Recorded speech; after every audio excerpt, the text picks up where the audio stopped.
really bright because that background's dark. I know. Hang on a second. Leah's looking for something, and she didn't want you all to see her combing through her secret archives. Welcome back to Resistance Chicks. We're your hosts, Leah and Michelle. Turn this light off. There we go. That helps some. Today is the 3rd of November. Today is our Sunday show where we go all around the world bringing you the news. There you go. So the biggest news, obviously, that we are going to talk about today is Nigel's Brexit party launch. Now, I want to go ahead and give them the punchline so that they can kind of understand where Nigel's coming from, at least where I think that Nigel is coming from. Because he has decided not to stand or run, as other people, as we know it here in the United States, as an MP, as a member of parliament with all of the other 600 candidates. Now, what was really interesting to me about that is Nigel had mentioned something about possibly just running like 20 candidates. And so I'm guessing that was part of the decision, weighing it out. And the way he said it was there were like 3 different options. I could just run, or I could not run, or I could run or I could not run and go out campaigning for everyone. Because if he were to run in his own constituency, right, to stay there. He'd need to stay there, and that would be the honorable thing to do for his constituents. So he's decided that he's going to run, or not run, he's going to campaign for everybody else in the Brexit party, which is a strategy. 600 people. Yeah, it's a lot of people. 600 people, and he's got 4 or 5 weeks. Right. To get it done. And I think he was waiting. I don't think that he went into this, I guess I could go ahead and turn this on, with a real idea of what he wanted to do, because he was waiting to see what Boris was going to do. And Boris is trying to get rid of the idea of a clean break Brexit. Mm-hmm. And if that's not the course that Boris is going to take, Nigel's been saying for months. Right. Listen, Boris, do this, or we can either be your greatest ally or your fiercest opponent. Yeah. And I guess they've decided, because of what Boris has done, to take that route. So everybody's showing up. I want to play part of this interview here, the LBC interview with Nigel Farage's show with Donald Trump. So I'm going to jump right into that. I am going to jump right into that when we get some volume. J. Trump. President, you've been a big fan of Brexit. Are you disappointed that the UK is not leaving today? Well, I think Boris is, and I am, and you are. We're all disappointed. I think it's a good thing for the UK, the concept of what they're doing. I was in favor of it originally. Remember, I was out opening up Turnberry at the time, and we had a massive amount of press, more than you would normally have for opening a club. And I said that it was going to pass, and everybody laughed, and I was right, and you were right. Yeah. But it did. But it's been a long time since that day and the day of reckoning. Yeah, I mean, it's been very difficult for Boris in one sense, that he inherited a difficult position from Mrs. May, and you said, yes, he did. And you said to me that he would bring some energy to the job, and well, I think compared to his predecessor, he's brought a lot of energy.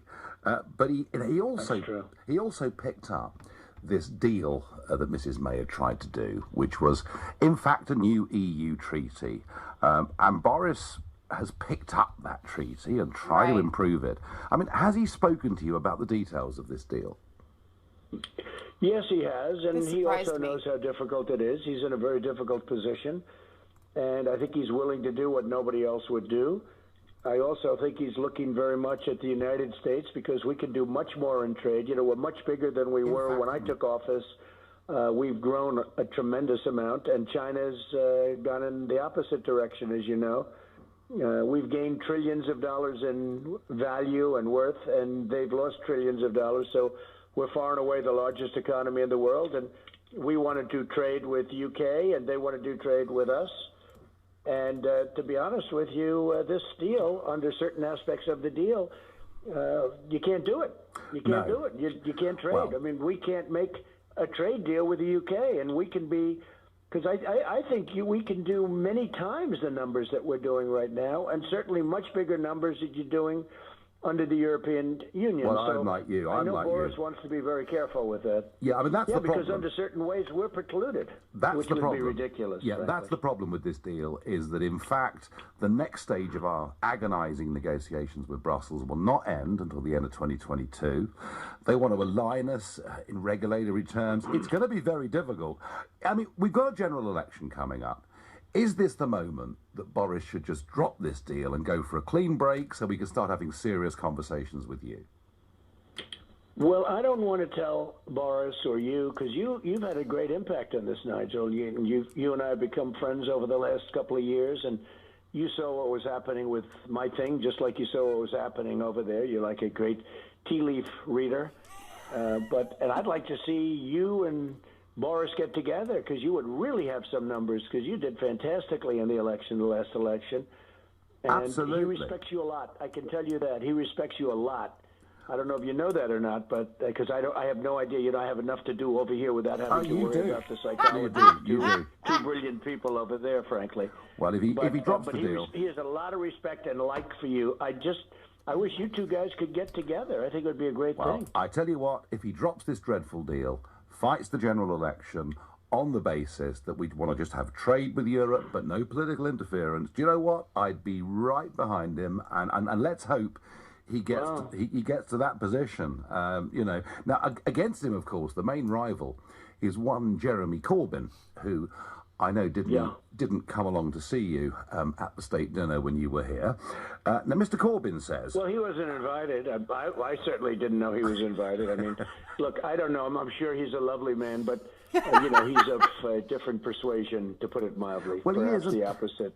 He's at the opposite end. He says if we have a trade deal, Donald Trump, it'll be a Trump Brexit, and Trump will come and take over our National Health Service. What do you have to say to him? No, not at all. We wouldn't even be involved in that. No, we're trying to fix our health service. We all have our health service problems, and frankly, and you do over there, and we do.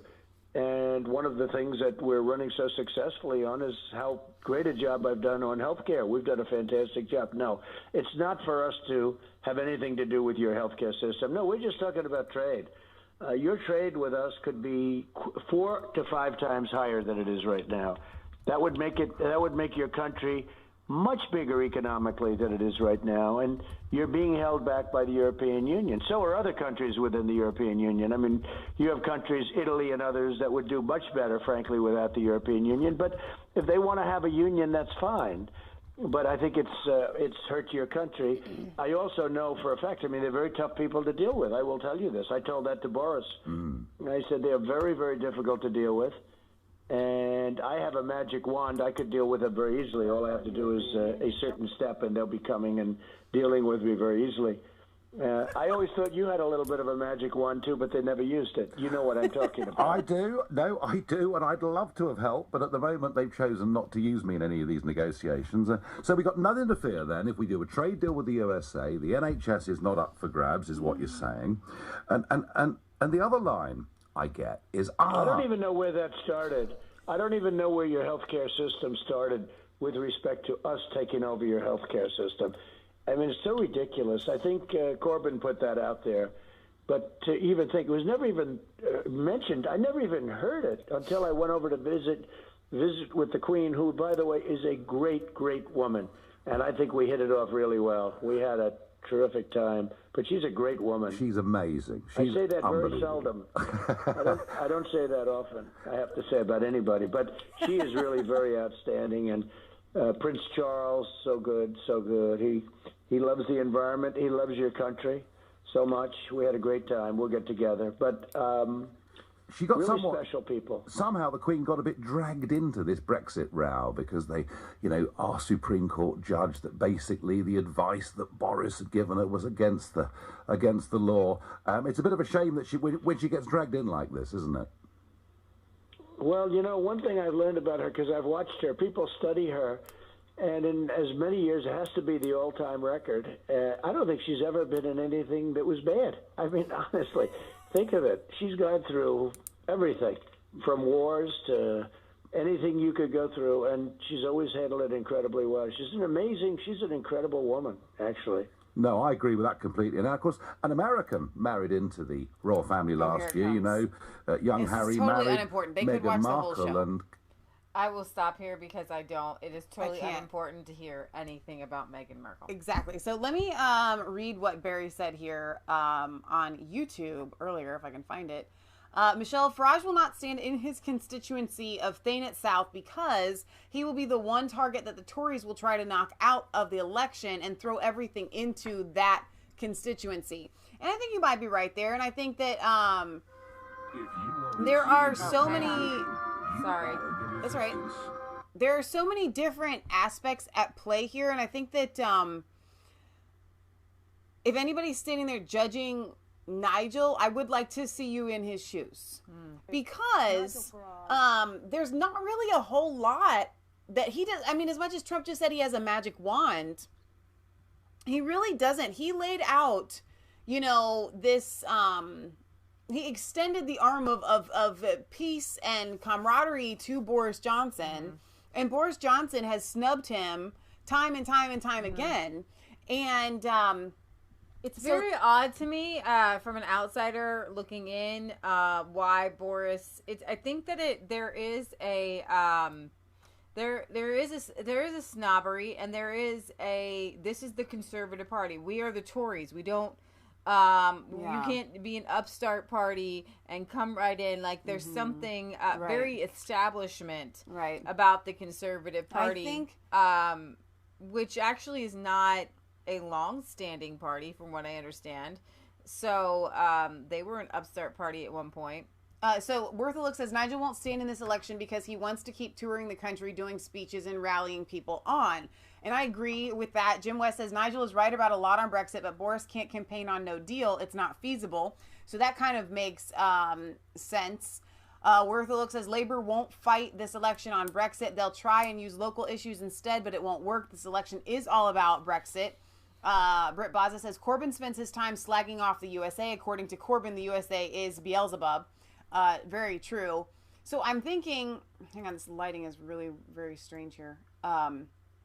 What's going to happen is that Nigel realizes that this deal is, whatever deal it is that's rotten, is probably going to get passed somehow, some way, whatever. And he's seeing this general election as an opportunity to get real people in real seats. And so he's taking it.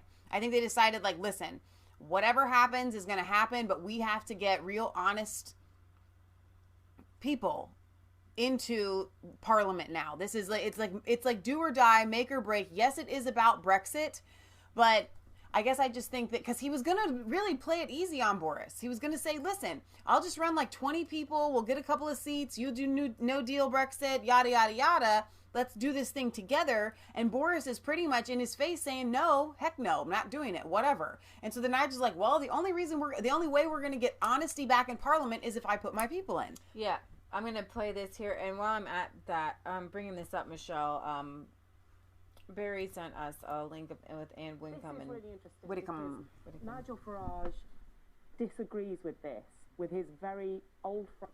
Aaron Banks says just focus on the leave Labour constituencies and leave Boris alone. And Aaron Banks, who has been a donor previously to him.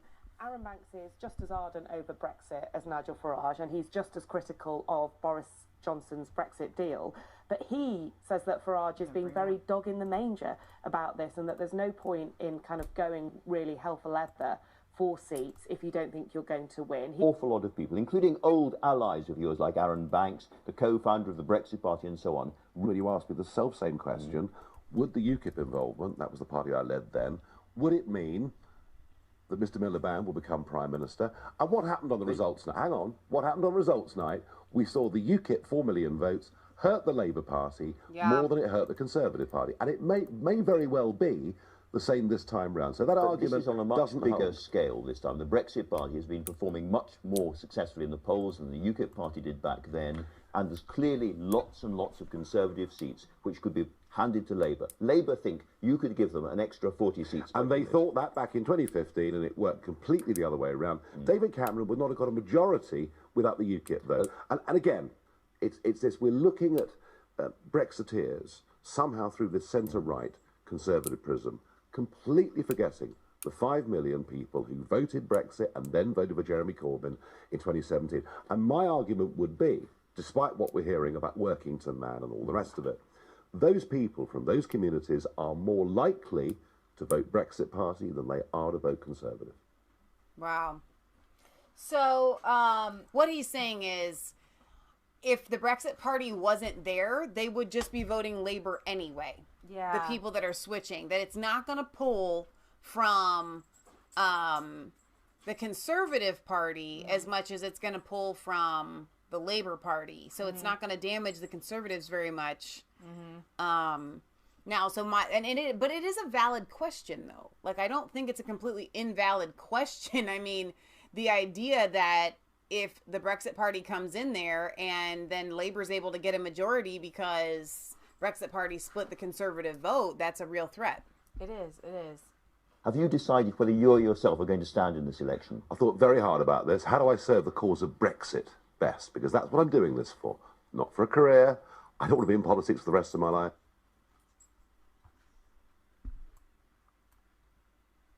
Do I fight a seat, try and get myself into Parliament, or do I serve the cause better, traversing the length and breadth of the United Kingdom, supporting 600 candidates?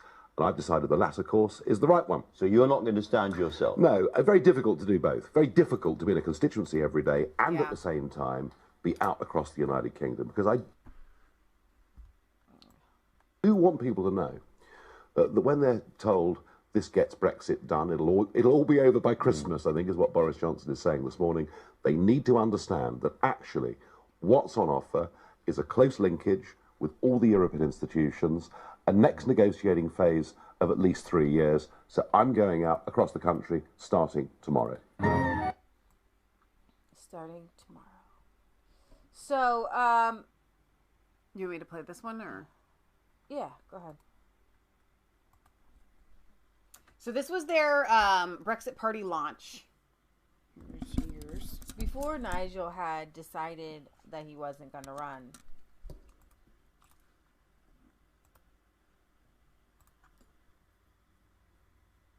Thank you very much, Richard. I just want to say briefly why I have joined the Brexit Party beyond the issue of Brexit itself. And I knew when that moment came, when my movement from the Conservative Party, which I'd been in for 55 years, became quite inevitable. Because it isn't just that Parliament has been a circus for the last 3 years, it has also been profoundly dishonest. Now, when I was a parliamentarian, the one rule that was unbreakable was that you did not lie to the House of Commons. If you made an honest error, you had to correct it. You had to put it on the record in the library. Honest error was one thing. We also know that politicians quite regularly are, as the expression goes, economical with the truth. But those things are completely different from an outright lie. And my moment of disillusionment came when Theresa May assured the House of Commons and the nation that her deal would not involve being trapped in the customs union forever, and she went further. She published legal advice from her Attorney General, which appeared to uphold that interpretation. Then, of course, as we all know, Parliament forced the publication of the full advice, and the opposite was true. The Attorney General had said, in black and white, that it could indeed trap us in the customs union forever. And that was the moment. That was the moment. Wasn't the circus. It wasn't the disorder. It wasn't the chaos. But that was the moment when I knew that something had to be done to regain parliamentary standards. And it's gone on. How often did Boris assure us, and the House of Commons, that he was going to make sure that we left the European Union on the 31st of October? He knew he didn't have a majority. He knew the opposition were not exactly going to cooperate.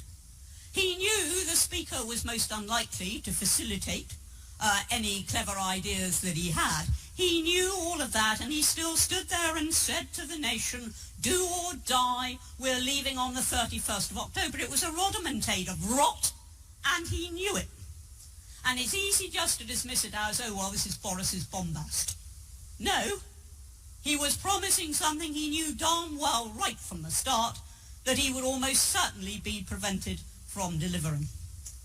Meanwhile, within Parliament, we have seen the Labour Party put party before country, maximise the discomfort of the government at every turn, regardless of whether or not that was good, in this case, for the future of the country.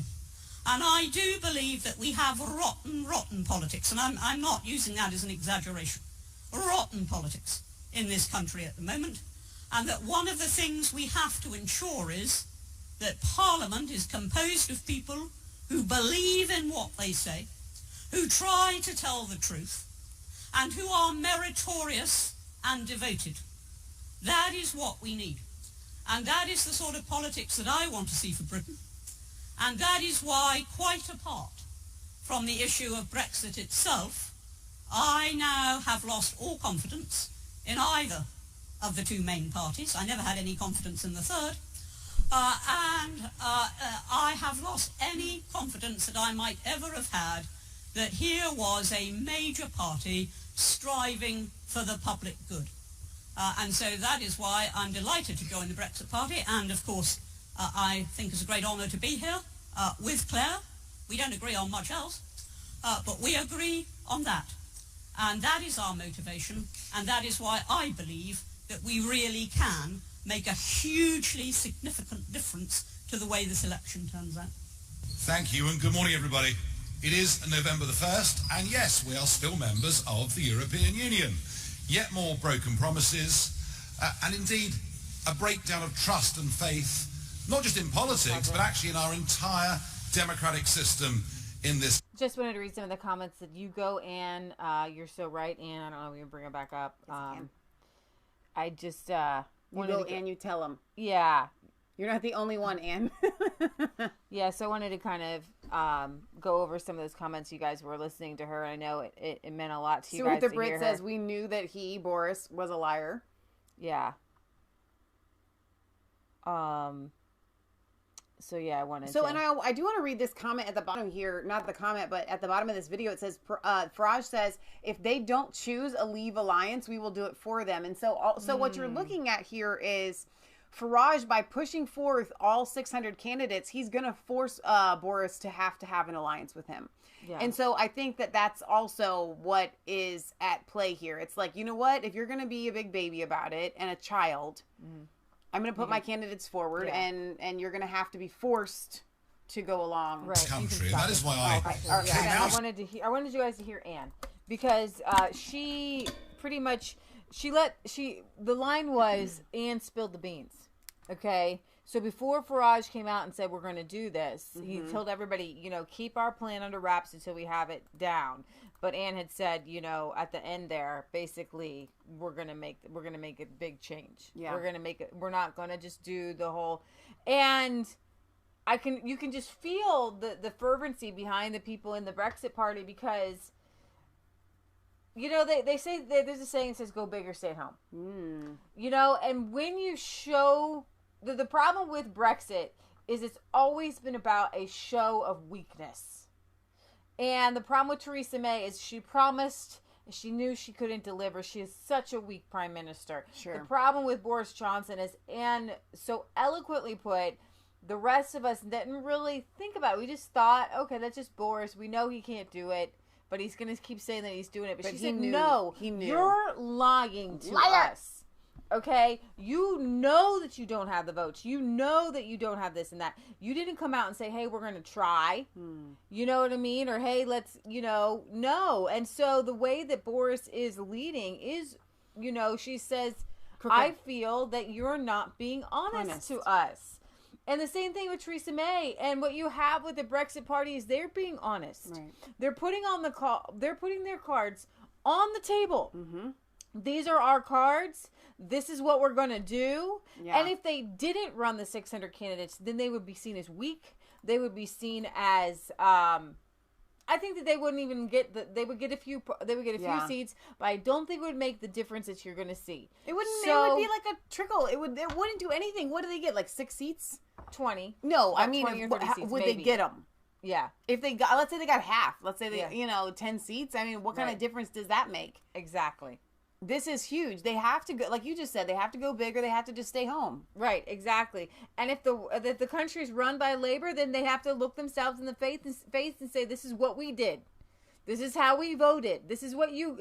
Here's the thing. The thing with, like, splitting the vote. You have to understand that you are responsible in the UK for who you're voting for. Right. That the people who are voting Conservative or the people who are voting Brexit Party, you have to recognize what you're doing.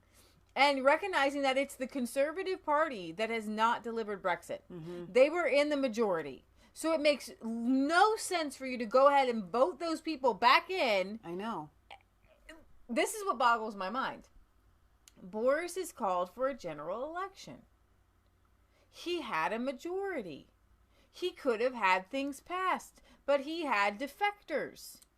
20 or 30 of them that he kicked out of the party, and then now he's welcoming them back in. Some went Lib Dem, some went, and it's the same thing with Theresa May. She held an election hoping to get a greater majority, but what good is it to have a greater majority of conservatives who are pro-stay, pro-remain? Do you think that Boris is pushing for this election because he knows that his plan B is that he can form an alliance with Nigel? Absolutely.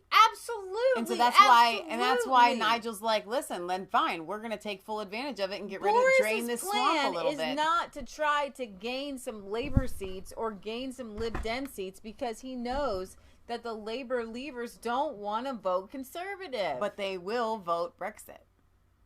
Okay, the only reason he was pushing for an election was to either sink himself or to But Nigel wanted him to come out honestly and say Boris to come out honestly, right. Like, listen, we're going to do an alliance because and it goes to show how corrupt Boris himself really is, because if he wanted to give you guys an amazing Brexit and an amazing change, he would have come out full force. We're forming an alliance. Do you know how many people would have? I mean, this would be huge. It would be an explosion. He would actually gain. See, what's going to happen is, I don't know if the Brexit Party will stay around forever. So he would actually gain for himself those Labour votes. He could transform politics. I mean, the idea that he can't, the snobbery behind in the UK politics is the stench is so high. And as Patriot was saying, you need Jesus, you need God, you need to have the Lord to be honest. So let me move on here a little bit. Brexit MEP says we will flourish, and that's what petrifies the EU. What's your approach for the next 6 weeks? Well, one of the things I want to repeat to people, and I'm going to say it to you first, your first person who's going to receive this message, is that Boris rightly named the Benn Act the Surrender Act. And with the backdrop of that act, all he could do when he went to sign a new deal was surrender. By his own admission, his deal is bad. Because he did that deal with the Surrender Act. Are you with me? So he can't bang the drum and say, well, I've pulled a rabbit out of the hat. I'm magical. I can do stuff that other people can't. He's human. Right. He had the Benn Act constraining him, and he surrendered. Yeah. And we're going to have to get that message out there. And the key things are, our military are committed to European cooperation. Our fishing waters will be open to European vessels. We've got to give them quotas. We won't be able to use state aid to support weaker parts of our country. We will be bound by their competition law. Our city will be fettered, so we won't be able to deregulate. They'll use that as a mechanism to bolster Frankfurt and diminish the United Kingdom. Our competition law will be fettered. We'll have to sign up to whatever Margaret Vestager thinks is a good thing. That can't be right for the United Kingdom. Every single step of the way, it's an awful deal. We should be a country that is able to cut taxes if it wants to, which we can't under Boris's deal. We should be a country that can provide state aid where we wish to, which we can't under Boris's deal. We should be a country that can create free ports if we wish to, and we could make Northern Ireland, by the way, a free port to its great benefit, make Belfast a free port. We can't under Boris's deal. All these things we would be hampered with. So, you know, we've got to escape that deal. I think Project Fear is terminally ill, if not dead. Osborne said we'd lose 1 million jobs, we put on 1 million jobs. Yeah. They said we'd lose 75,000 jobs in the city. Actually, 2018, we had more people employed in the city than ever before. 507,000 people in 2018. Mark Carney said in March this year the city was ready for a no-deal Brexit. So, you know, we haven't lost jobs in the city, we're ready to go.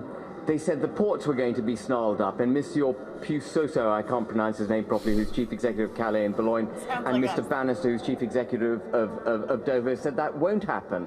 So, you know, now they're clinging to, you know, you won't be able to buy lettuce for a few weeks as their sort of last hope for Project Fear. Well, Project Fear is dead. We're ready to trade without the shackles of the European Union, and we will flourish, and that's what petrifies the EU. Once we're out, they'll see us flourishing, and that's what scares the hell out of them. What are the top warnings we've been given that you think are going to be proven wrong? Well, the first warning is that they're going to be, you know, an absence of medicines in the United Kingdom. Dr. David Bull, who's our spokesman for the NHS and medicine generally, has debunked that completely. We're absolutely ready. There won't be any shortage of medicines. And, you know, we're one of the biggest pharmaceutical producers in the world, by the way. The other thing is there won't be enough green vegetables on our shelves. On the other hand, they say we're going to have a surfeit of lamb and beef because we won't be able to export our lamb and beef, so people might have to eat a bit of lamb for a little while. I mean, I actually can't, I don't know where Project Fear is going.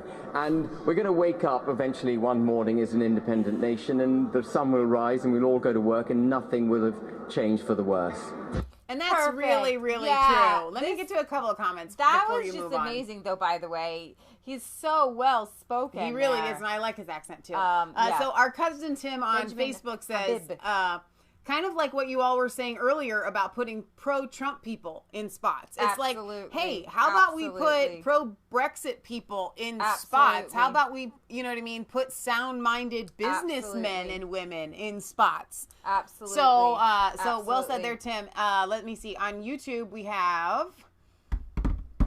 that was Benjamin Habib, by the way. Stuart the Brit says the Tory party is run by faceless old men in smoky rooms that order the ministers around. Always has been that way. Well said there. Britt Boz says Joe Swinson's Lib Dem party leader has a company or charity with her husband. Transparency INT UK to stop MP's fraud. Yet she wants to scrap Brexit completely, but the largest donor to this company is the EU. That sounds like a little bit of corruption there. Jack Russell says the EU get exactly what they want. We are liable for $500 billion if the Eurozone crashes, etc. Jim West says Boris deal sets you on a path to a FTA. The EU will insist on a withdrawal deal before that FTA. I don't know what an FTA is. Streaky Bacon says, hi, Leah and Michelle. My favorite part of the weekend is spent here. I love that. Thank you very much. Let's see. Britt Boz says, good news about this election is that little treasonous hobbit Burkow has retired from his position as speaker now. He is gone. He said he would be gone by October 31st. So you have a new speaker. I think it's a she. I don't know her name right now, right off the top of my head. Jim West says, I pray Boris has a majority of 100 and Nigel has 10 to 15 MPs too. Britt Wise says, Michelle, this rubbish about the UK not having vegetables is absolute rubbish because the UK grows 90% of its own green food. Well, that's so well funny. said. So, back to Farage's speech. Breitbart has a few highlights here that I want to... Oh, wait, one more. Hang on. Ellen Faulkner on Facebook says, the problem is there are so many untruths in our media against Nigel and his party. That's we true. are the 17.4 million... the 17.4 million have been betrayed by the politicians. That's absolutely true. And with that, I love what Benjamin had just laid out to you guys. Yeah. What Theresa May didn't lay out to you for 2 or 3 years. What no one really laid out to you. I mean, we came to you trying to explain the deal. Yeah. But in 3 minutes, he said this, you're going to, state aid is controlled and told how you can do within your own country. Right. You could have an open port in Belfast and open up Northern Ireland there. He gave so many good points. And so what you're going to see over the next 5 and 6 weeks is Nigel Farage and people like Benjamin Habib hopefully going around getting the message out there on Boris's bad deal, because it's not Brexit and you're in it for another 3 years. So why even bother at that point? Yeah, do you know what Parliament could do to your deal by then? Yeah. They really, really tricky people in there. Sneaky.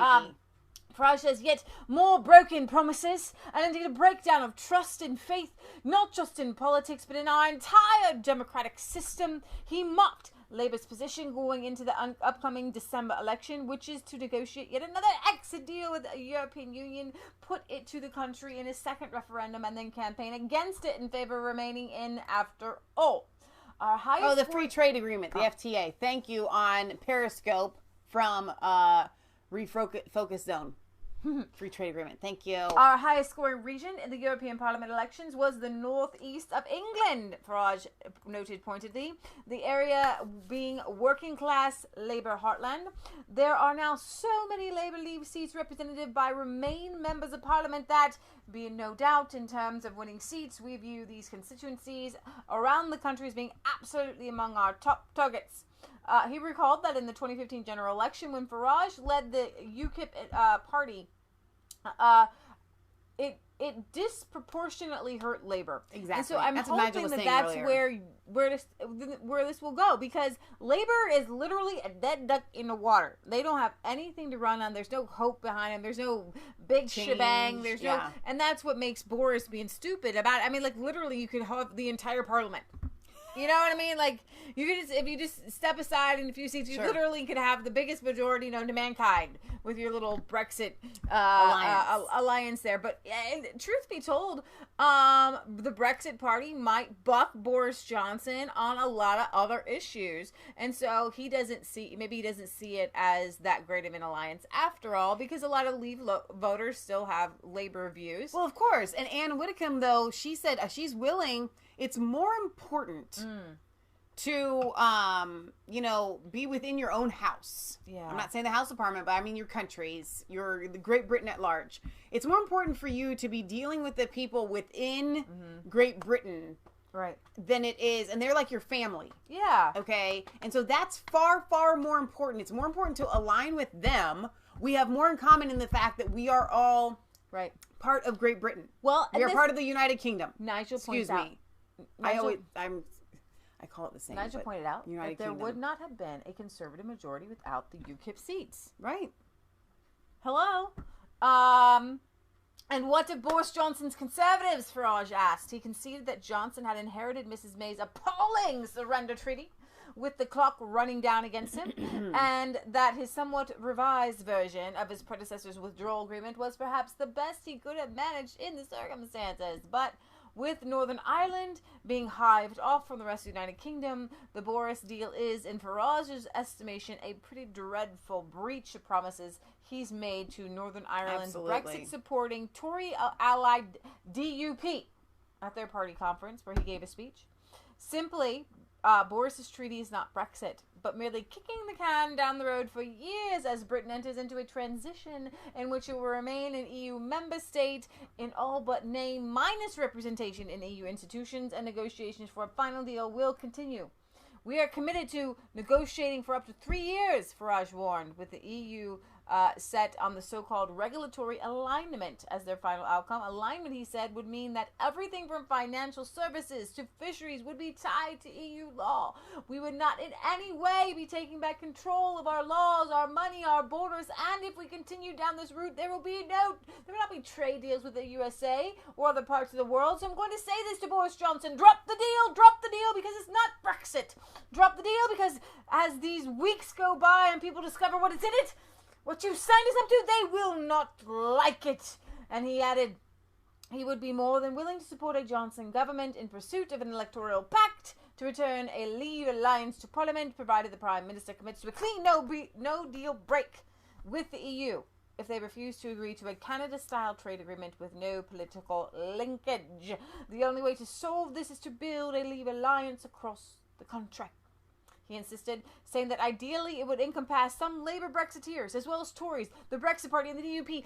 And beauty of politics, that's what politics is about.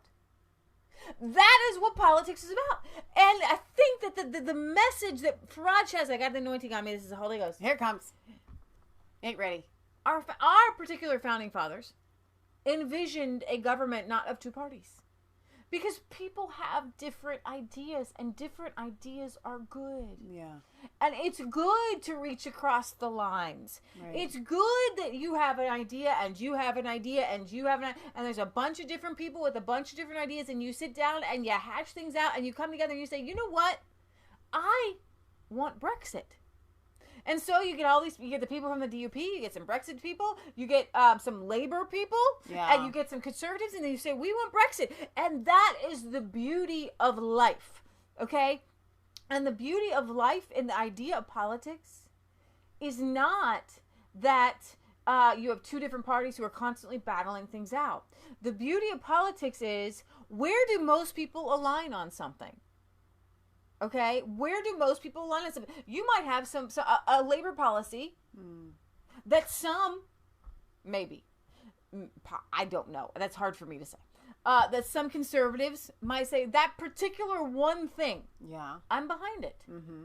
And so you all come together and say, you know what, this is important. Maybe it's military spending. Maybe it's more police. Maybe, there could be something. Right? And the idea is that you get people in who are good and who are honest and who you can come together on certain things. Right. And so if you have a majority of the country, which a majority of the country voted to leave, but they don't all agree on everything else, well, let's come together on that. And then you might find that there are many, many other issues where you can align. Yeah.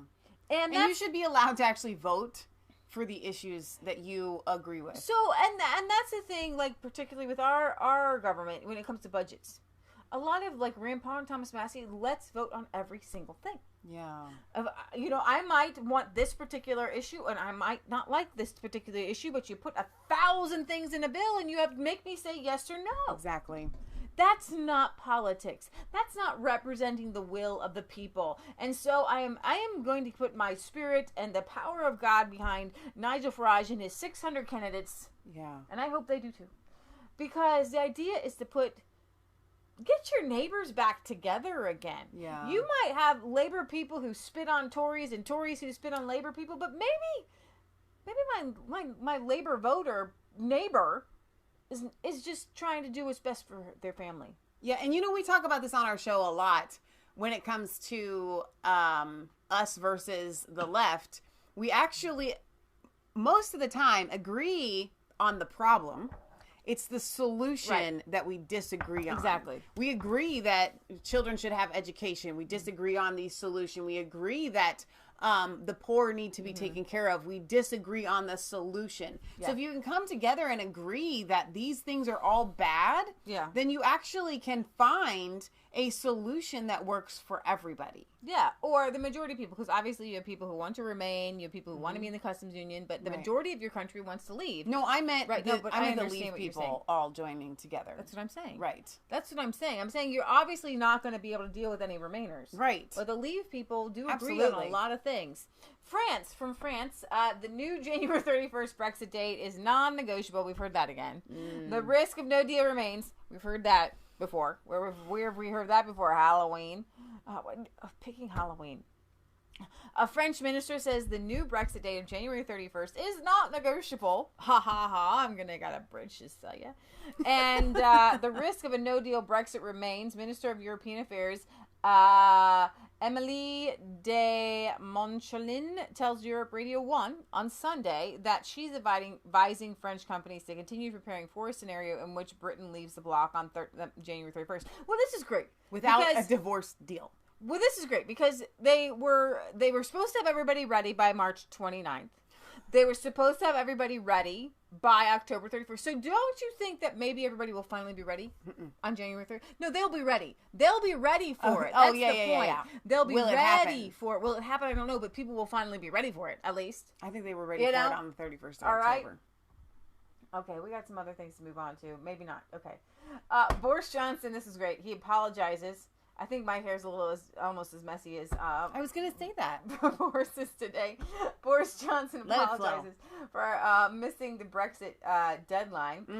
Britain's election campaign heated up Sunday, even before it officially started, with Prime Minister Boris Johnson saying he would apologize to Conservatives for failing to take the UK out of, just say you're sorry. That's not what we do when we're 5 years old. They always say it's easier to ask for forgiveness than it is for permission. Boris went that route here. He told Sky News on Sunday that it was a matter of deep regret that he failed to do so, and he asked if he was sorry. He said yes, absolutely. So he didn't actually offer the apology. That's kind of different, Are you sorry? Yes. It's like when a parent comes to you and says, "Say you're sorry." Say you're I'm sorry. Yeah.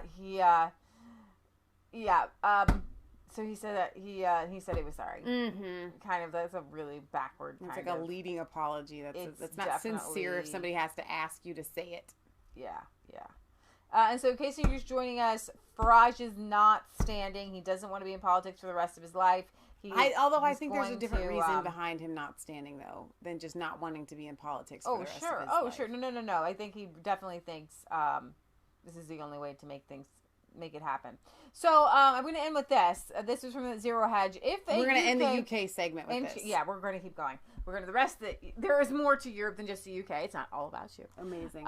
If there were a UK general election tomorrow, as the polls stand, can we trust polls?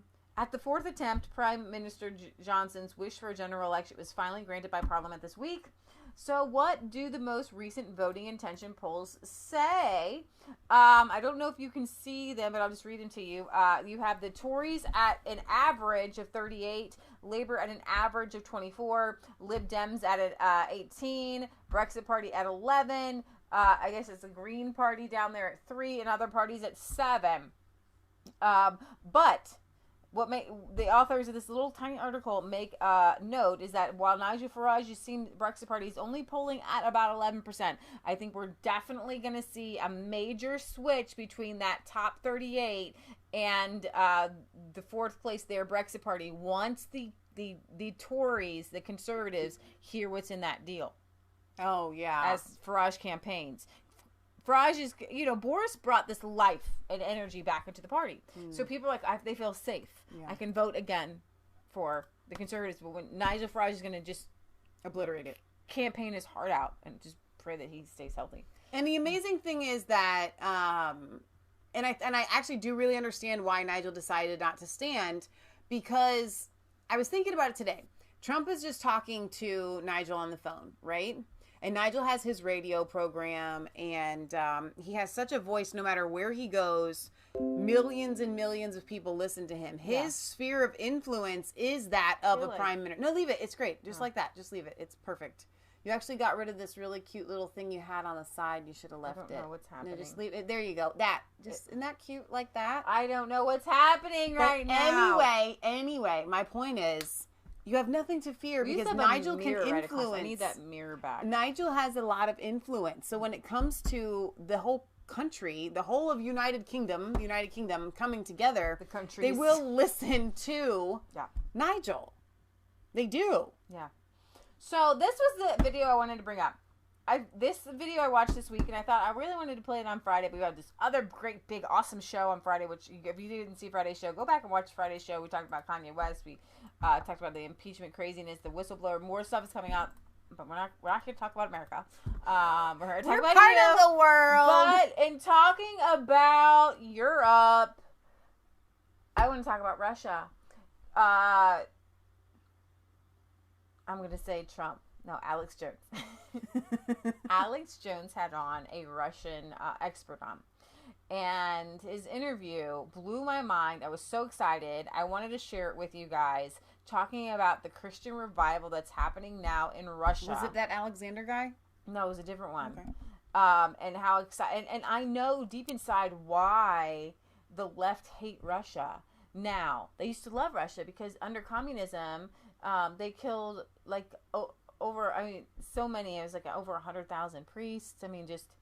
So, I think my mom, let me do this right. Mom said started at she's 27 in the chat.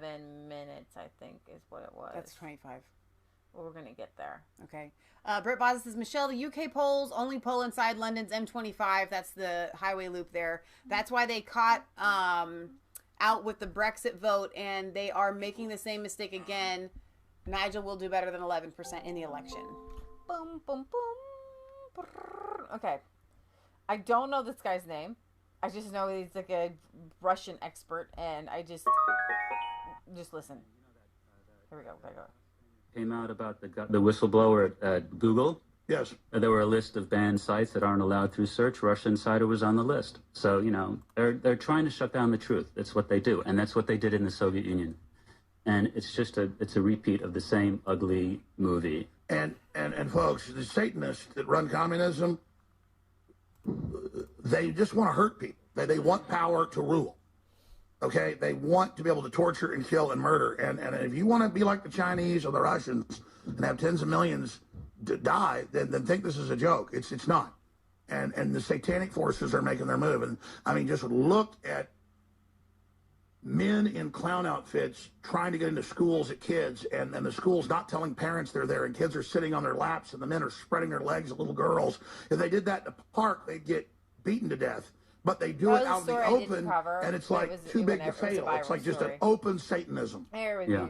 And listen, Alex, I don't want to sit here and shower you with compliments, but another reason why your analysis of what's going on with Russia is so much better is because you bring in the spiritual element. And it's really important for people to understand this is not just some bad people out there or a difference between conservatives and liberals and so on and so forth.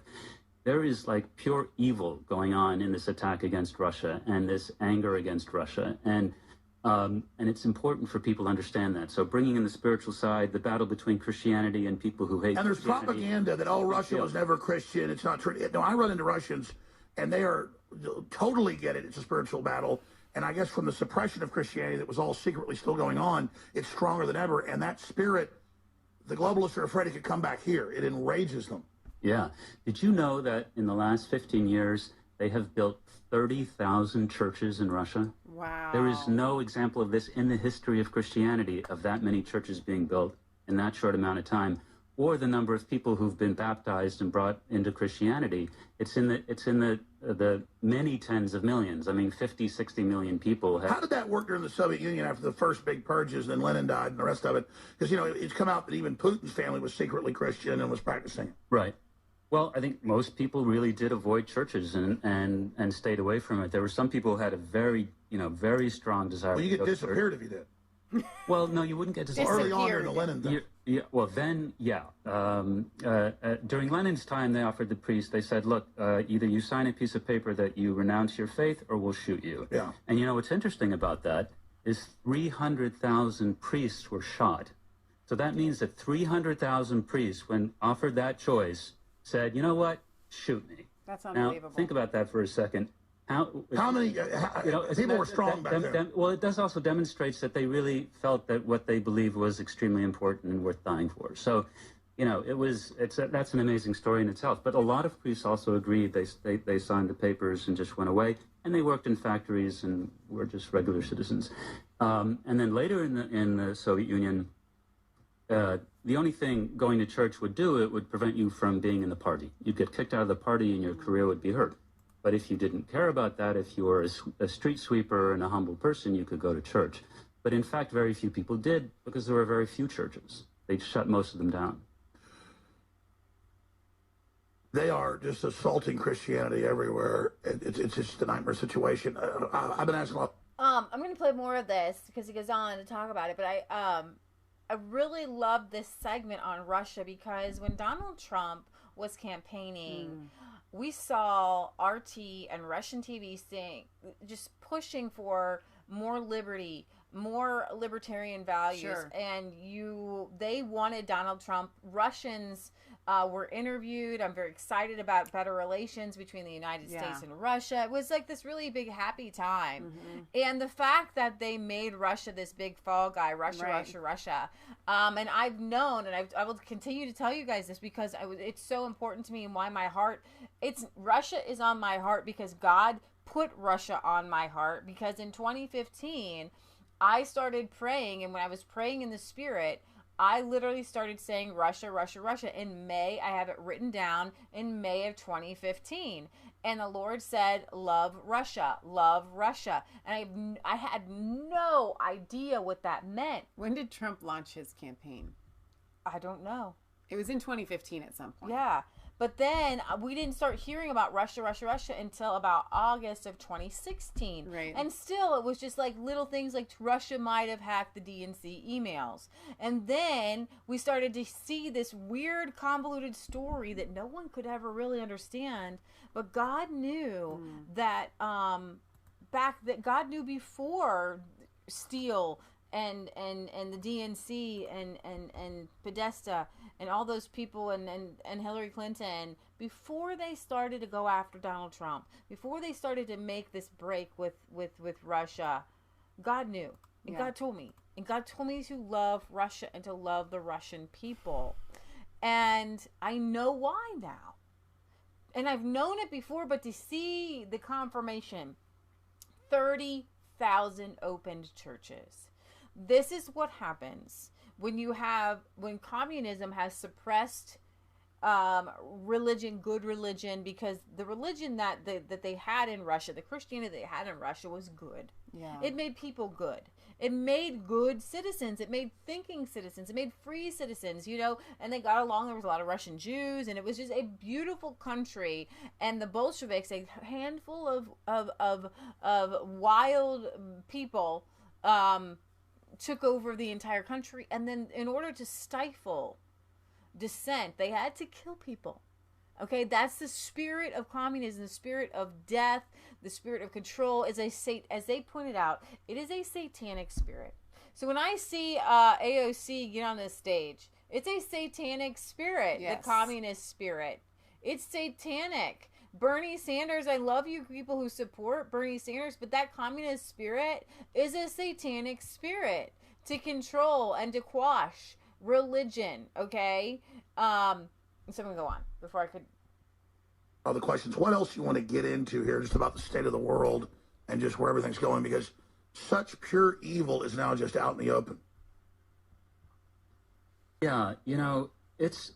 What's happened in the Middle East has been really interesting, and how successful Russia has been in projecting its power and changing the whole balance of power in the world, really, because nobody expected Russia to do this, and they watched Iraq fold, and they watched Libya fold, and they were fuming, and in fact, even before that, Yugoslavia, and they didn't have the military strength to push back, but all the while they were working, the elves, the Russian elves were working in their factories, getting their military refitted.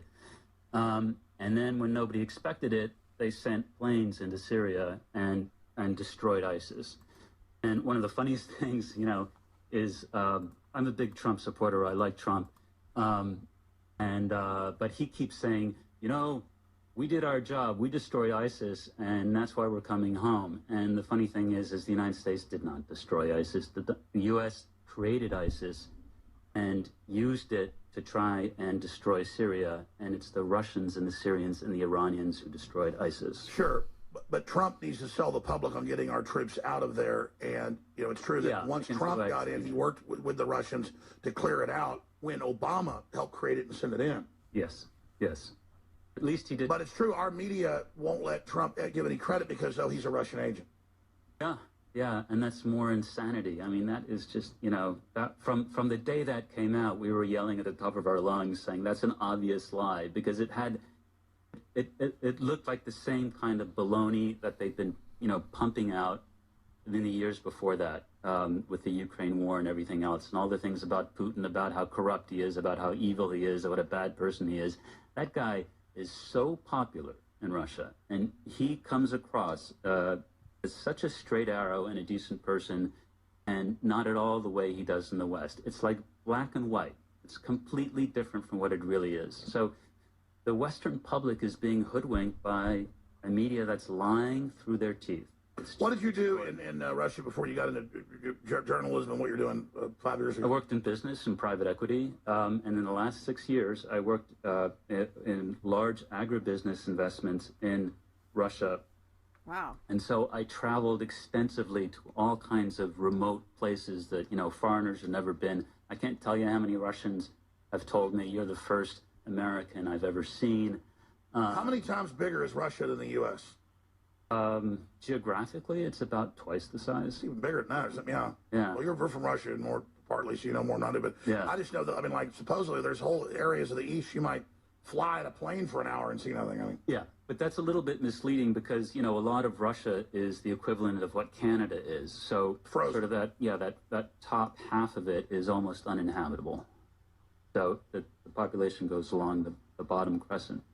But it's still a massive, and it's such a beautiful country. And, you know, the people are so basically decent.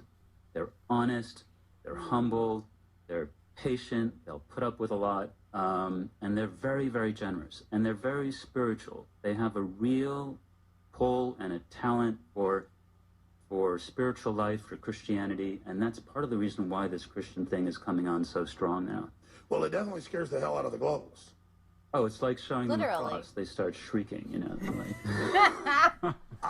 I think the seeds are there for this to happen in America again, and I think the folks that want everybody just to roll over and go along with this, I mean, they know that things are not going well for them. Yeah, they have difficulty functioning when people have access to free information, which is why they're trying to shut everything down. I just wonder why the globalists go so out of their way to try to hurt society and dumb everybody down. I mean, they put fluoride in our water to make us stupid, and it's working. Right. And that's in their own documents. It's so cold-blooded that imagine how satanic that is. Yeah, the whole ecological story of the poisons everywhere. And, you know, I see so many men who seem more feminine here than in Russia. Actually, a big difference you see between the West and Russia. Yeah. And that didn't used to be that way. And yeah, and I think that has to have something to do with the chemicals in the food and the water in the West. They all talked about how they're doing it. Aren't there to that degree in Russia, because it's a more simple economy and sort of cleaner food. By the way, Russia is completely GMO. They don't allow any genetically modified non-GMO. I mean, non-GMO, yeah. And let me speak to that. How many years ago was it? Because you're in that business. It's interesting. Mm-hmm. You're an expert. Putin said, national move. We want to be the #1 producer of organic food in the world. Tell us about that plan. That's fascinating. I wish we were doing that here. Yeah. Folks don't know that cuts out big, giant agribusiness to a greater and creates a really diverse, a local economy that can then be, commune, but not communist, actually free market. Yeah, so it's interesting. Putin has a strong personal interest in agriculture, and I think this comes partly because, agriculture is a serious national security issue. You have to be able to feed your people, and if you get into a military conflict, you can't be importing food because your people could starve. And Thomas Jefferson pointed out it makes people more street smart, more close to the ground, just more grounded. And you think of farmers as more like wimpy, but actually even more like military in waiting. People are actually on the ground. Humans are more dialed in when they're actually self-sufficient. We're designed to do that. Yeah. So about 12 years ago, Russia was importing a huge amount of food. They were net importers. I think 50% of their food supply, right across everything from grains up to meat and dairy and cheese and all kinds of stuff they're bringing in from Europe. And they went on this massive program to to turn that around, and now they're net eating a exporters raw of potato? everything, and they're the biggest grain exporter in the world and grain producer in the world, wheat mostly. And it's just extraordinary what they've achieved. And Putin is constantly on TV, visiting farms, talking to farmers, meeting with ministers, saying, give them more money. They've put billions and billions of dollars into the industry.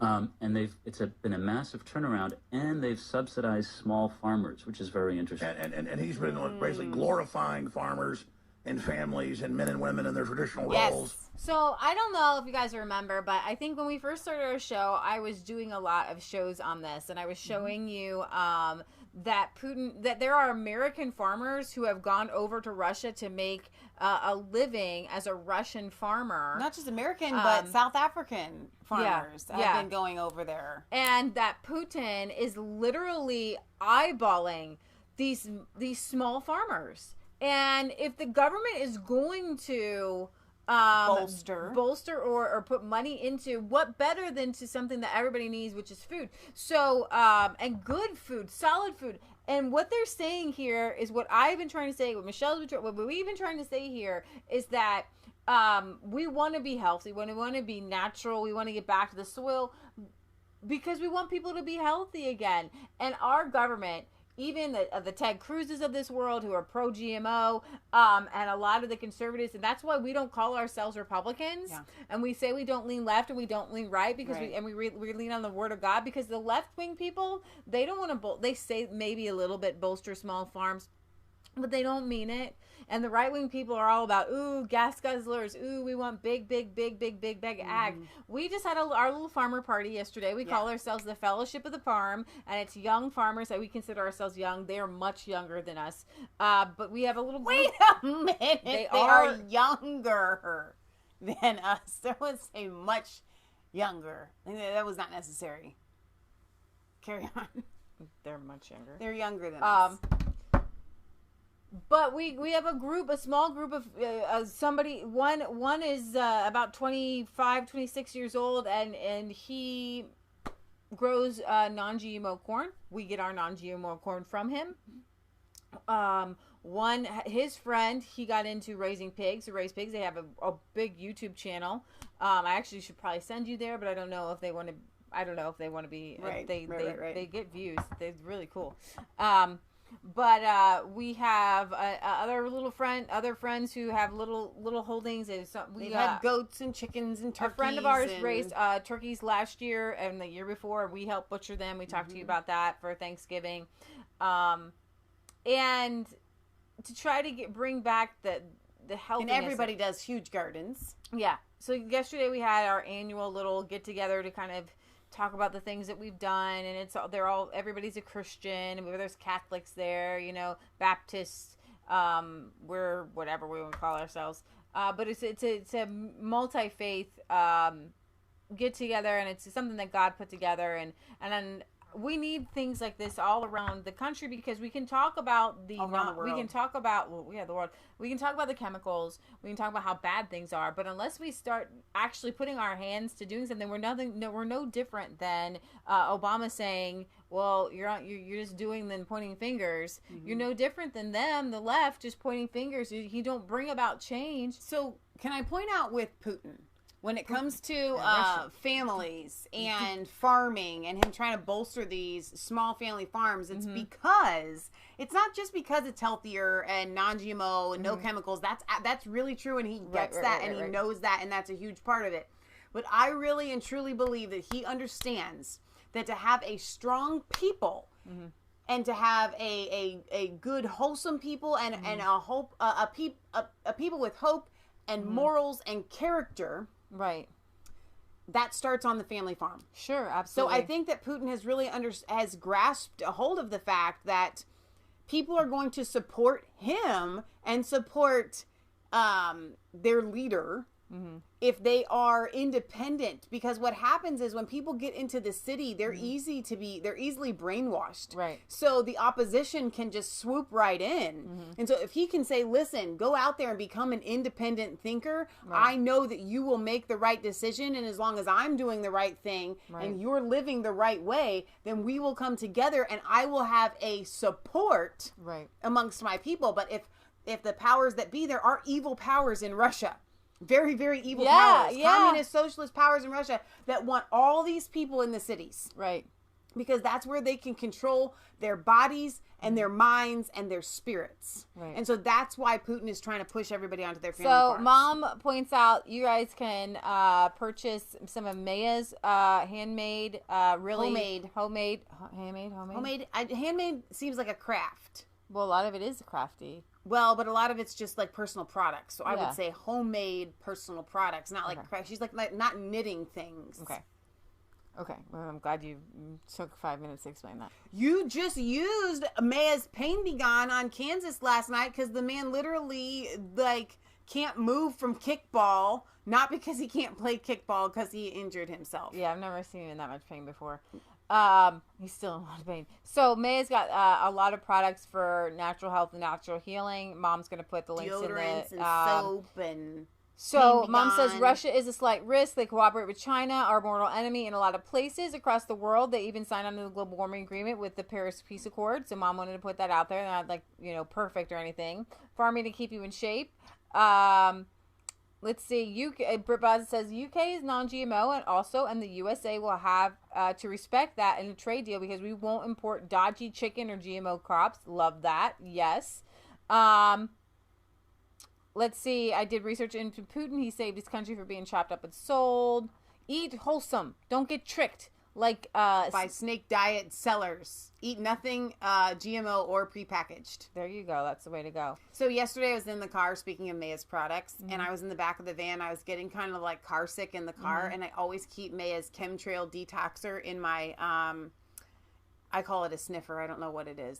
Yeah. But, and I was like, Leah, and I was passing it around for everybody to sniff these essential oils.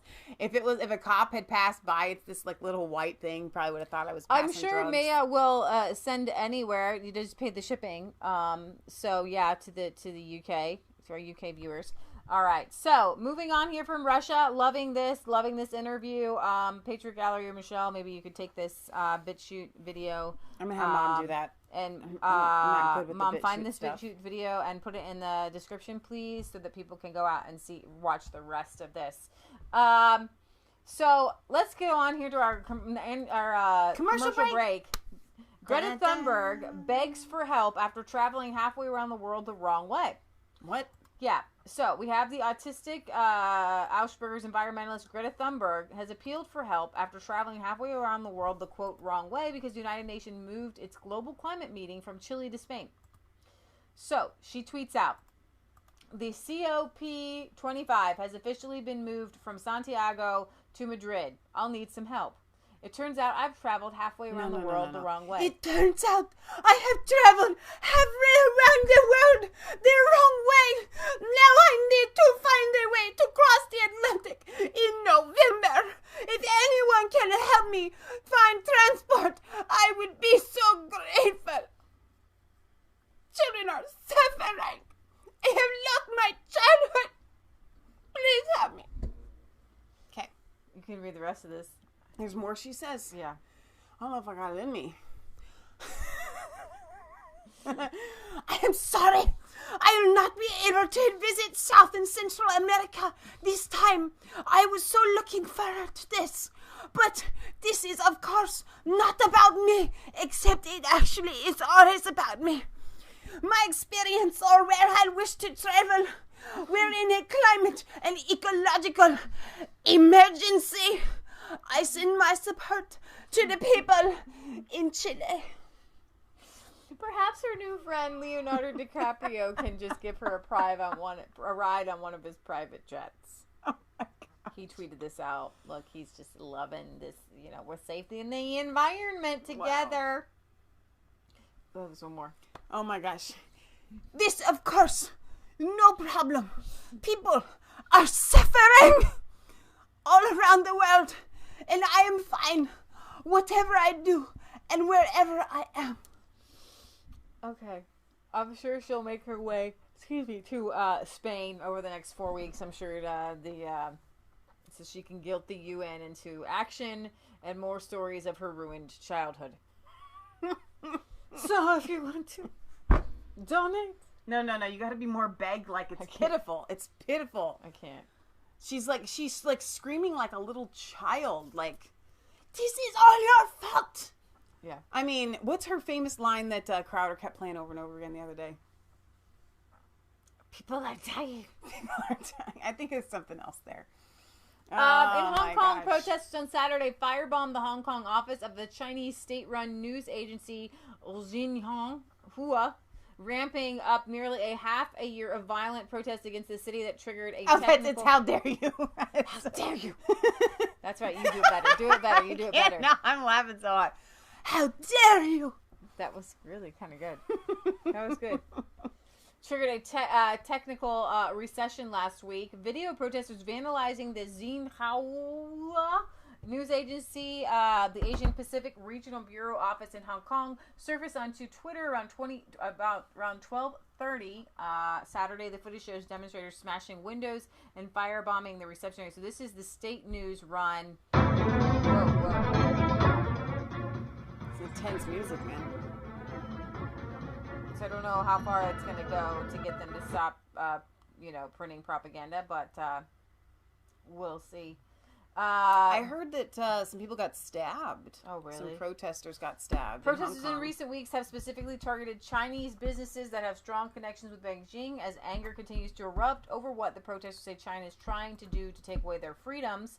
Thousands of protesters shut down streets around the Causeway Bay shopping district on Saturday, throwing rocks and chanting pro-democracy slogans at police. Police responded by firing tear gas canisters and water cannons to break up several rallies. Protesters also tossed petrol bombs. Beijing has been unwilling to use the PLA forces yet to intervene. Just a note to let you know that China is the Third Reich of the 21st century, via Sarah Carter. Scholar Gordon Ching, in this interview with Sarah Carter, warns that the United States must ultimately disengage from China on all fronts if it is to maintain its status as a global superpower or risk China's massive potential to change the geopolitical structure of the world. Chang, who just returned from Japan, Hong Kong, and South Korea, spoke with Sarah Carter's on her show, where he described the current state of Beijing as the authoritarian government's influence across the globe. This is the Third Reich of the 21st century, he says. China's policy is incompatible with our system. We are unfortunately going to have to reverse course and disengage from China to protect ourselves, to reduce our vulnerability to an extremely dangerous actor. This reporter was recently in Japan, Sarah Carter, and South Korean Chang and other experts who attended the international CPAC conventions. It is an international effort to connect with foreign allies who are battling increased pressure by socialist and leftist leaders bent on targeting open markets, democracy, and independence. What we have to do ultimately is disengage from China to get our companies out of China, to get China out of the United States, because we cannot live with this militant communist superstate that takes the position that China is the world's only sovereign state. He noted that the Chinese government sees the U.S. as basically subjects of Beijing's expansion, and that the communist government believes Americans must acknowledge Chinese sovereignty and obey them. Wow. Pretty much that is true. He noted that the Trump administration must continue to impose high tariffs. Chang does not believe that the current proposed trade deal with China will change Beijing's efforts to take economic control or curtail the Chinese military and intelligence apparatus from stealing intellectual property. China has been stealing hundreds of billions of dollars of U.S. intellectual property each year, and I don't think we're going to stop that with a phase one trade deal. So get our companies out of China. That will reduce their opportunity for stealing from us for right now. Sarah, this is Chang saying, Beijing is dropping hints that we have to accept the genocidal campaign it's conducting inside its own borders. This is absolutely unacceptable, that what China is doing there is trying to eliminate racial and ethnic groups and a religious group. And he noted that the Chinese aren't going to back down and basically will demand that the U.S. not change its policy or get involved with their own human rights violations in their nation or in their region. So that's our trying to push. We're going to have to start pushing all the time. Assad calls Trump the best U.S. president ever for his transparency of U.S. real motives. What's very interesting here is that the U.S. has sent more troops in to capture the oil in the oil region. I'm not for that. I don't think that's a really great move. It's not our oil. It's Assad's. It's Syria's. But there again, Syria was actually kind of carved out about 100 years ago. Anyway, so whose oil is it? It's not mine. I can tell you that. The dinosaurs. Exactly. Keep it for the dinosaurs, as Michelle would say. However, everybody was interested to see what Assad would say about Trump in this interview that he had. And he says, when it comes to Trump, you may ask me a question, and I'll give you an answer that may seem strange. I will tell you he's the best American president. Why? Not because of his policies are good, but because he is the most transparent president. All American presidents commit crimes and end up taking the Nobel Peace Prize and appear as a defender of human rights and the unique and brilliant American or Western principles. But all they are is a group of criminals who only represent the interests of the American lobbies of large corporations and weapons, oil, and others. Well said. So very interesting here. أما بالنسبة لترامب قد تسألني سؤال وأعطيك جواب قد يبدو غريبا أقول لك هو أفضل رئيس أمريكي. لماذا؟ ليس لأن سياساته جيدة ولكنه لأنه الرئيس الأكثر شفافية. كل الرؤساء الأمريكيين. And this is what you just read. Yeah, what you see it. Yeah. وكل الجرائم ويأخذون جائزة نوبل ويظهرون بمظهر المدافع عن حقوق الإنسان وعن القيم الأمريكية الراقية والفريدة والقيم الغربية بشكل عام ولكنهم عبارة عن مجموعة من المجرمين الذين يمثلون ويعبرون عن مصالح اللوبيات الأمريكية وهي الشركات الكبرى السلاح والنفط وغيرها. ترامب يتحدث بكل شفافية يقول نحن نريد النفط. Trump speaks with transparency to say that we want the oil. This is the reality of the American politics since, what did it say there? We want to get rid of this person. We want to provide a service in return for money. This is the reality of American politics. What do we want for a transparent fee? No, faux. What do we want more than a transparent faux? For me. Yeah. So I thought that part wasn't in what you read. That's why I decided to attempt to read it. We haven't got there, but that's okay. Okay. So I just thought, hey, there you have. We have some honesty there.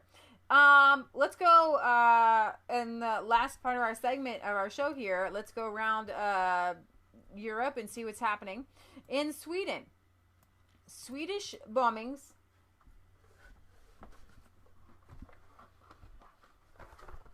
Swedish bombings not matched by any industrial country. An analysis at Sweden's National Bomb Guard has claimed that the growing explosion in the bombing phenomenon in the country is not matched by any other industrial nation. Yay, Sweden. No, not so yay. You're winning something. No, that's not really winning. Analyst Ylva Erlin said that between January and October, the southern region of Sweden has seen 71 separate explosions. The boomity, boomity, boomity. More than a double of the number from the previous years of 34. The boomity, boomties. Says on the Swedish broadcaster SVT, we have 10 million people into Sweden, but the bombs for everyone. But I have not found any equivalent of this level of explosions, the boomity, boomties, in any industrial country, he told the broadcaster.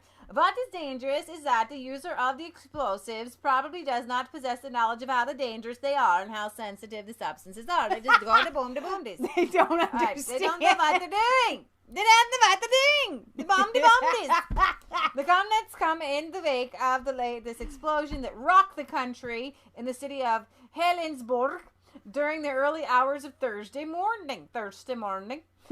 Police say that 2 explosions occurred, and the police officer Hendrik Hagström stated, at the 3:30 a.m. we received several calls about the strong detonation in the Helsingborg, and shortly after we received calls for about another boomdi. We have confirmed a boomdi in 2 locations, outdoors and other 2 properties. No one was injured in the boomdis, but damages to the 2 buildings did occur, with windows being blasted and broken. Investigators say that they do not currently believe the two incidents are linked. That makes it worse. That means two different people wanted to go boom-de-boom-dis. Helensburgh was also the location for one... Whatever!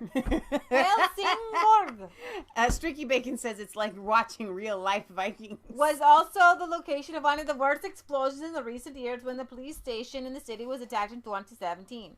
The resulting explosion caused a widespread damage to the facade of the police station and attracted a national attention. Prime Minister Stefan Löfven said it at the time. The bombing of the police station in Helsingborg is extremely serious. An attack on the police is, in the long run, an attack on democracy. Across Sweden, bombings and explosions have seen a significant increase, 45%. So, the question is, where are they coming from? Why are people blowing things up? It's because they have no time on their hands. It is not native Swedish people blowing things up. It is the immigrants who have come into the country, who have nothing to do. They have no jobs. They barely speak the language. They're just given money and they're hoodlums.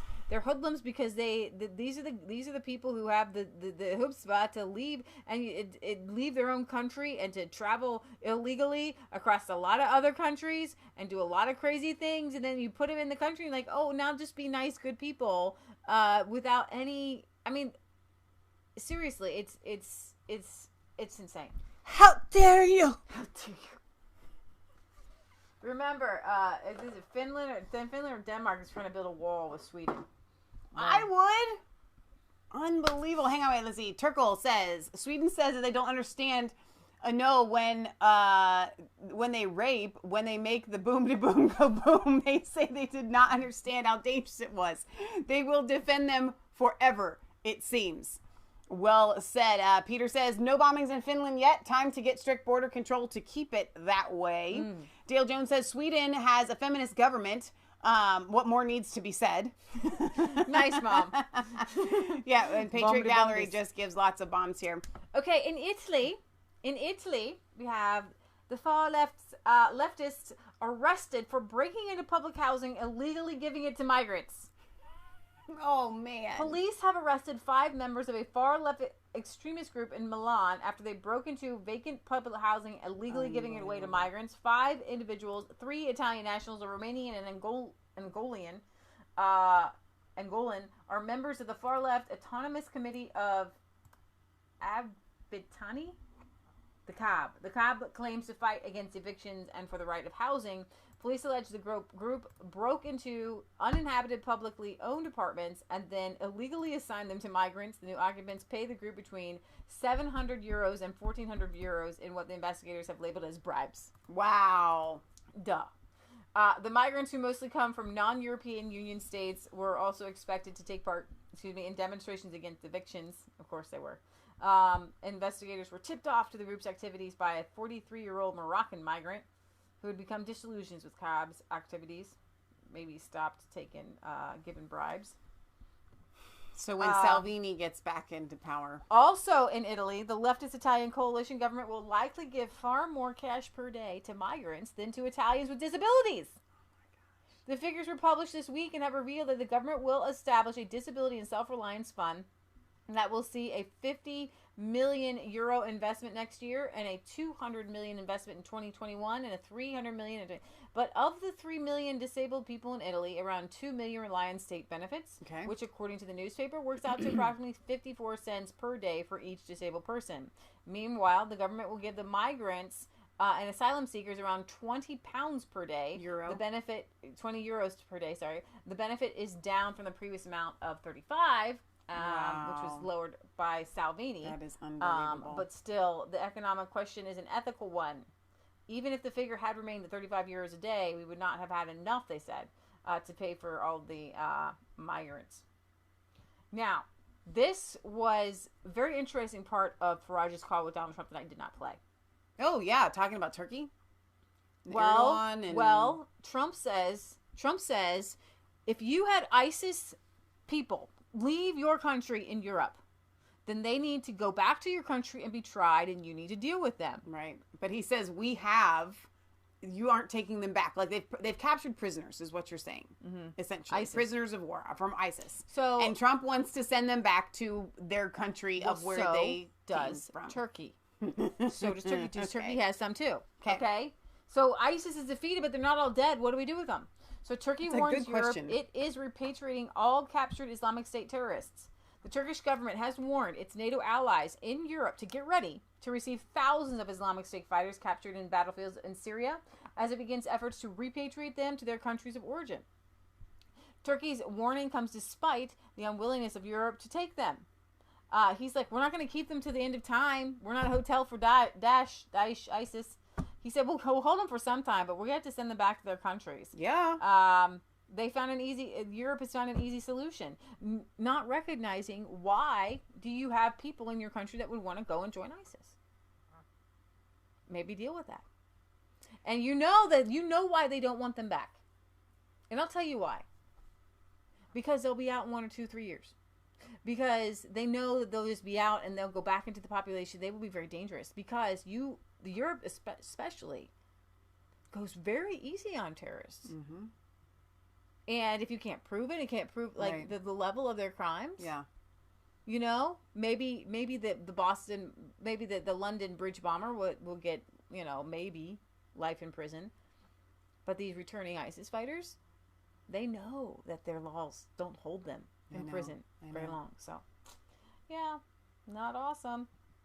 In Greece, the government to redistribute 5,000 migrants from islands across mainland Greece. From the islands to mainland Greece.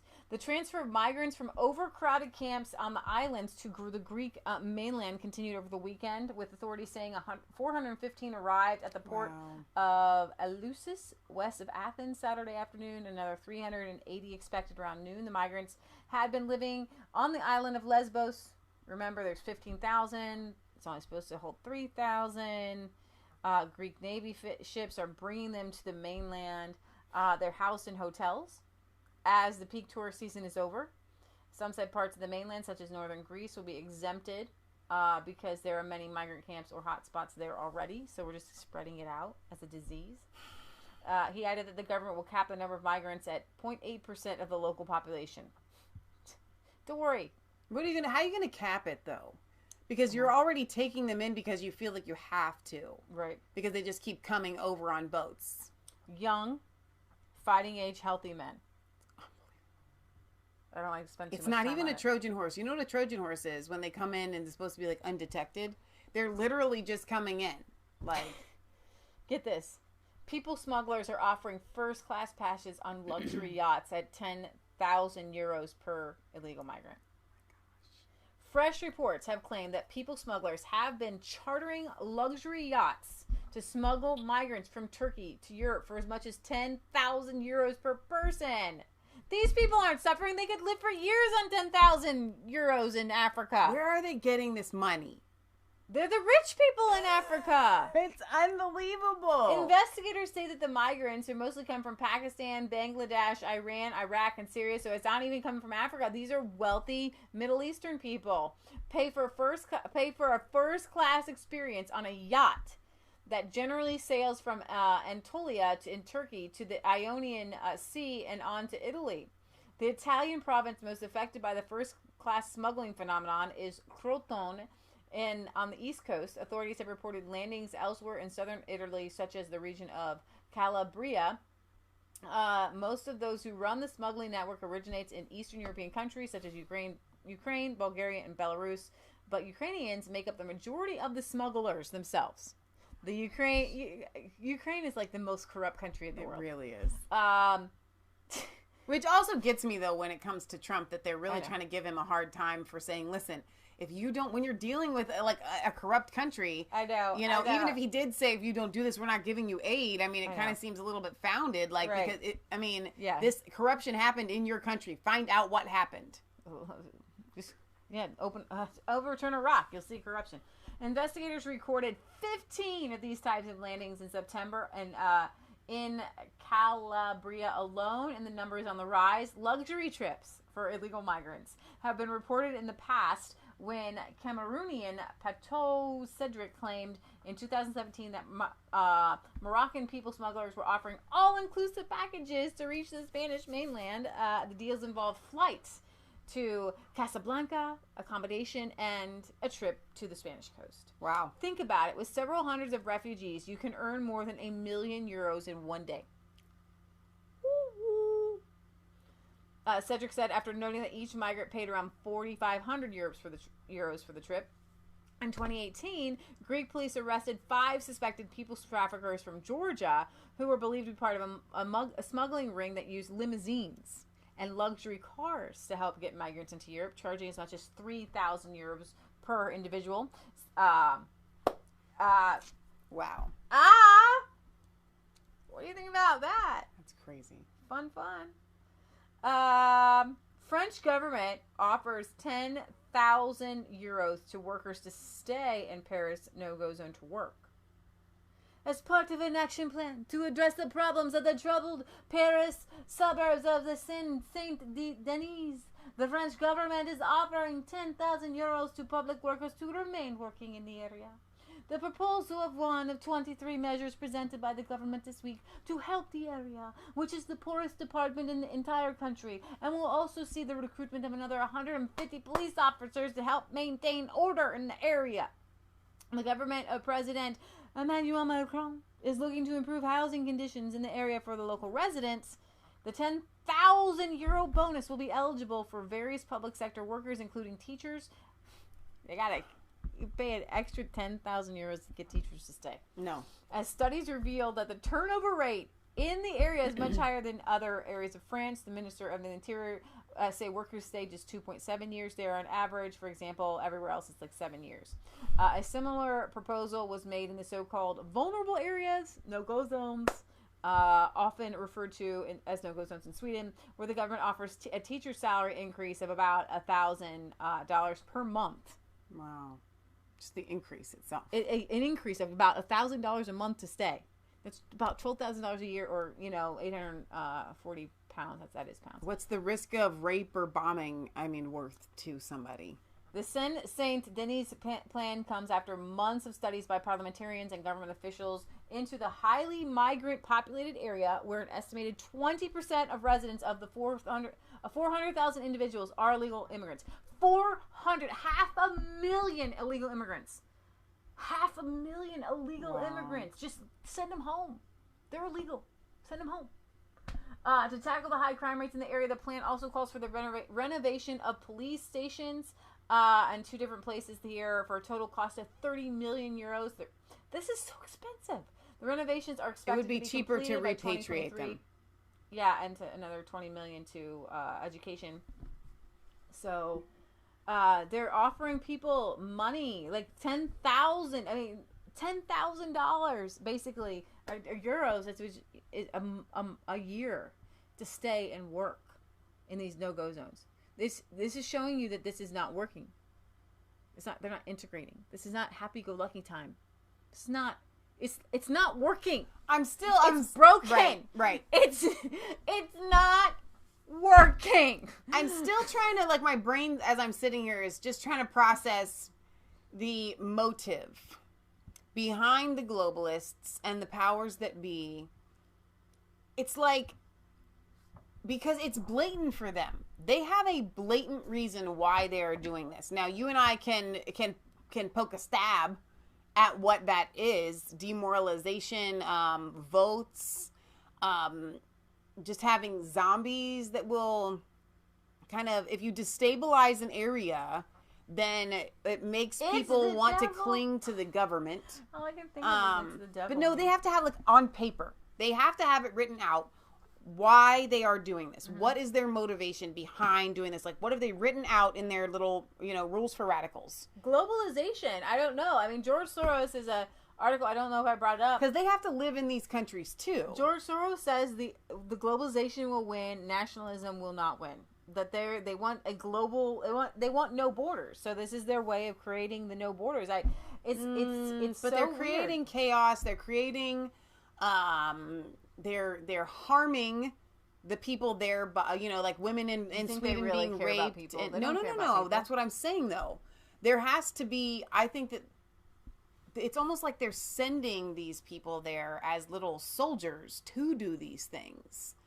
Like, just knowing, like, if you were going to take a bunch of, wildcats illegal and aliens them, are the only people for the future EU army. Okay, possibly, but would they really join up with an EU army?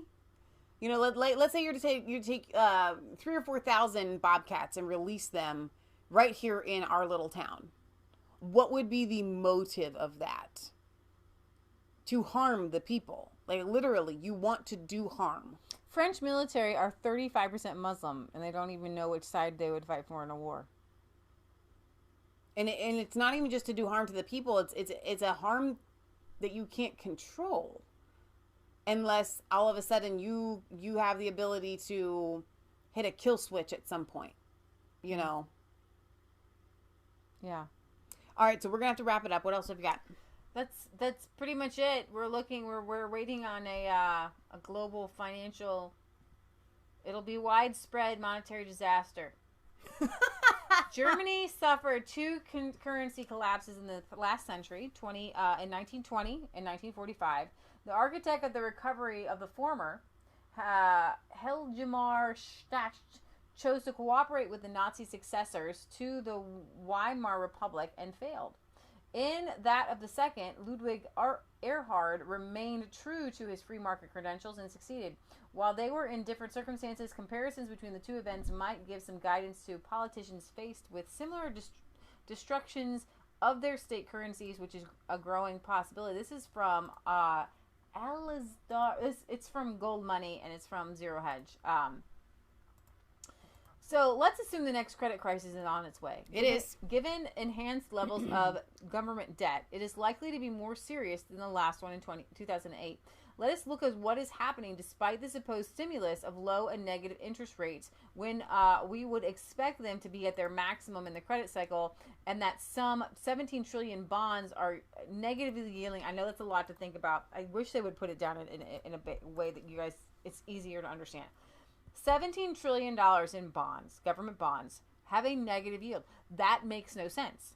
You only buy a government bond if it's because going it's a to safe increase. place to invest your money, and you get a reasonable long-term return on your investment. A negative yield is not a thing. That means you don't know where else to put your money, like in the stock market or something. There's no such thing as a negative yield. That you're paying somebody to hold your money. The best example would be is you're paying your bank to hold your money. Banks aren't supposed to, you're not supposed to pay your bank, but a lot of people do. Pay fees for the bank to hold their monies. And we're seeing this actually more globally. Our particular United States bonds have not gone negative yet. They're right on the edge. But 60% of the world's banks are consuming their capital before a credit crisis. Add to this a developing recession in Germany that will most certainly lead to both the Deutsche Bank and the Commerzbank having to be rescued by the German government. That's what I want to talk about. Germans' banks are failing. Note the IMF recently warned that 19 trillion in corporate debt is a systemic time bomb, and that collateralized loan obligations and direct exposure to junk held by the U.S. commercial banks is approximately equal to the sum of their equity. There are some crazy things that are happening in the worldwide global market right now. We're starting to see that the 2008 market, we felt it here, but it was worldwide. Okay. You've got, assuming the Boris Johnson wins and continues the prime minister, we know from his writings that he understands free markets and the importance of price discovery, the evils of excessive government intervention and regulation, and crony capitalism. He is in a minority in these views, though there are powerful figures around him who share them. This was similar to the position of two German nationals who handled their currency collapses with different outcomes. If a widespread currency collapse takes sterling with it, the political class will be unable to stop it. Then, will Boris be the Himmler Stadt or the Ludwig Erhard, both of which saw a collapse of the mark at different times and managed the subsequent recovery? It is an interesting thought. I just wanted to put it out. This is a whole article. I should probably put it in the description. In the description. We have lessons though for today. Central bankers create their own conditions for their own downfall. They are entirely responsible for a cycle of credit expansion and contraction that leads to what is generally referred to as the business cycle, implying the blame for it lies with the animal spirits in the free markets. This is incorrect. The fundamental problem with monetary and credit expansion is it replaces random market action and the non-cycle case in the coordinated action. What's happening right now worldwide, and I think we covered a little bit more of this, is that with the negative yields, the cracks are beginning to split open more and more and more. There's no such thing. A lot of these banks are having, and this particular article is about the Deutsche Bank and the Germans Bank. It would be a miracle if a widespread monetary disaster does not ensue with what's happening right now. But contrary to the views of doom mongers, life will go on. The key to the situation following the event will be whether free markets are properly embraced. A re-elected Trump, a Prime Minister Johnson might care to draw on the lessons from Germany in the 20th century, which showed that they how not to do it, and then how to provide a lasting legacy for their nations and for themselves. What was the name of that article? It is... It would be a that's what I was looking for, but I there it is. Yeah, so we put that in there. I want you guys to read it and kind of understand, get a feel for what's going on in the markets, because, and I think it's very interesting for us to explain here. Life continues to move. Yes. Even when the banks collapse. True. We will get up every day. Your life might be a little bit different, but when the banks collapse and when a worldwide collapse happens in a bank in a monetary sense, I'm not talking about nuclear war. Your life will get better. It'll get simpler. Yeah. Prices actually come down. And the world will be a better place. The inflation is hurting people. It doesn't, and people, why do you think you're seeing unrest everywhere? Whether it's Hong Kong or France. People in France are saying that their lives they feel bad. Like, they wake up every day, life is not good for them. And why? Because the government has so much control, there's so much inflation, they're not getting their piece of the pie. As Marine Le Pen pointed out, French farmers are committing suicide because the EU is controlling how they can export and what they can do, and putting caps on what they can do. It's just awful. It's just awful. You got to get the government out of your life. And so I'm hoping and I'm praying that with an economic collapse, we do see some government collapse, and that we need less government. And that's why I'm praying for Brexit. Less government, the better.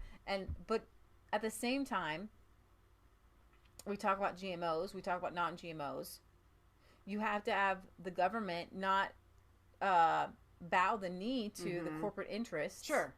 And that the government has pushed in our country the GMOs. If they hadn't have given them scot-free. I mean, they're hurting people. So I wanted to throw that out there. So that our big thing is always on the monetary systems, because those are what control your life every day, in and out. So right. All right.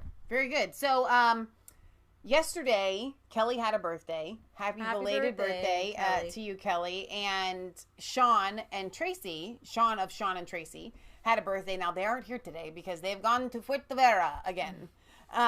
So if they watch this back, happy belated birthday, Sean. I hope that it was wonderful. Kelly says that she and Eric have an anniversary this week too. So happy anniversary.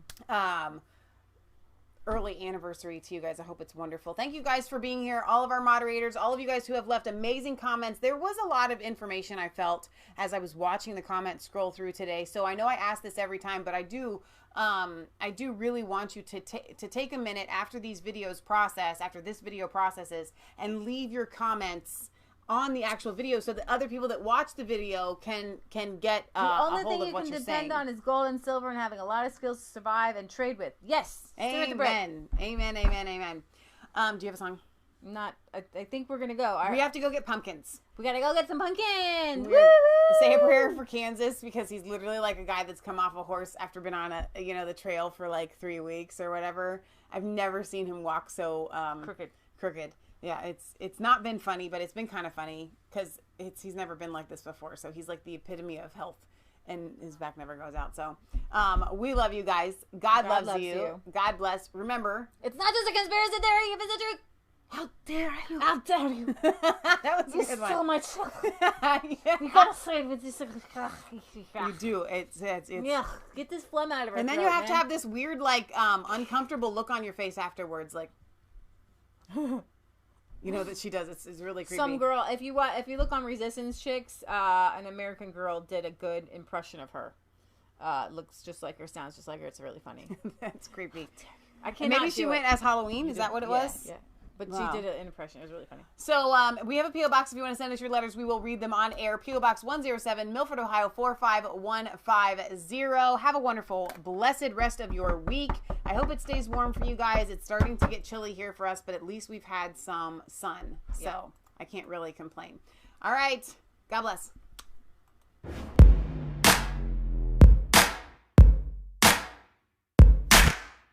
I was cold. Every day, so afraid, but you call my name.